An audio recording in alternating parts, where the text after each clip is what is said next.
ಇನ್ನು ಮುನಿರತ್ನ ಮೇಲೆ ಮೊಟ್ಟೆ ದಾಳಿ ಪ್ರಕರಣಕ್ಕೆ ಸಂಬಂಧಪಟ್ಟಂತೆ ಮುನಿರತ್ನ ಆ ದಾಳಿ ಆದ ನಂತರ ಒಂದಷ್ಟು ಆರೋಪಗಳನ್ನ ಮಾಡ್ತಾರೆ.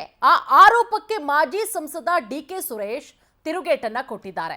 ಶಾಸಕ ಮುನಿರತ್ನ ಅವರಿಂದಲೇ ಕೊಲೆ ಬೆದರಿಕೆ, ಕಾಂಗ್ರೆಸ್ ಕಾರ್ಯಕರ್ತರಿಗೆ ಅವರಿಂದಲೇ ಕೊಲೆ ಬೆದರಿಕೆ.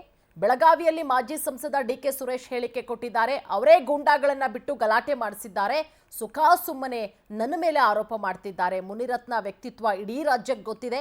ಬೆಳಗಾವಿಯಲ್ಲಿ ಮಾಜಿ ಸಂಸದ ಡಿಕೆ ಸುರೇಶ್ ಮುನಿರತ್ನ ಹೇಳಿಕೆಗೆ ತಿರುಗೇಟನ್ನ ಕೊಟ್ಟಿದ್ದಾರೆ. ಈ ಆರೋಪನ ನನ್ನ ಮೇಲೆ ಆಗ್ತಾ ಇದ್ದಾರೆ ಹೊರತು ನನಗೆ ವಿಚಾರ ಏನು ಅನ್ನೋದು ಗೊತ್ತಿಲ್ಲ. ನಾನು ಬೆಳಗಾವಿ ಅಧಿವೇಶನದಲ್ಲಿ ಕಾಂಗ್ರೆಸ್ ಅಧಿವೇಶನದ ಸಿದ್ಧತೆಯಲ್ಲಿದ್ದೀನಿ. ಏನು ನೀವು ಹೇಳ್ತಾ ಇದ್ದೀರಿ, ಬಹುಶಃ ಮುನಿರತ್ನಂ ಅವರು ಕಾಂಗ್ರೆಸ್ ಕಾರ್ಯಕರ್ತರಿಗೆ ಕೊಲೆ ಬೆದರಿಕೆ ಆಗ್ತಾ ಇದ್ದಾರೆ ಅಂತ ಹೇಳಿ ನನಗೆ ವರದಿ ಬಂದಿದೆ. ಸೊ ಅವರೇ ಗೂಂಡಾಗಳನ್ನ ಬಿಟ್ಟು ಈ ರೀತಿ ಗಲಾಟೆ ಮಾಡಿಸಿ ನನ್ನ ಮೇಲೆ ಆರೋಪ ಹೊರಿಸುವಂತ ಪ್ರಯತ್ನವನ್ನ ಮಾಡ್ತಾ ಇದ್ದಾರೆ. ಸೊ ಅವರ ವ್ಯಕ್ತಿತ್ವ ಏನು ಅನ್ನೋದು ಇಡೀ ರಾಜ್ಯದ ಜನಕ್ಕೆ ಗೊತ್ತಿದೆ. ಸೊ ಹಾಗಾಗಿ ಈ ಆರೋಪನ ನನ್ನ ಮೇಲೆ ಆಗ್ತಾ ಇದ್ದಾರೆ ಹೊರತು ಅವರ ಬಿಜೆಪಿಯವ್ರಿಗಾಗ್ಲಿ ಬೇರೆಯವ್ರಿಗಾಗ್ಲಿ ಇದ್ರ ಬಗ್ಗೆ ಮಾತಾಡಕ್ಕೆ ನೈತಿಕತೆ, ನನ್ನ ಮೇಲೆ ಮಾತಾಡೋದಕ್ಕೆ ಯಾವುದೇ ನೈತಿಕತೆ ಇಲ್ಲ.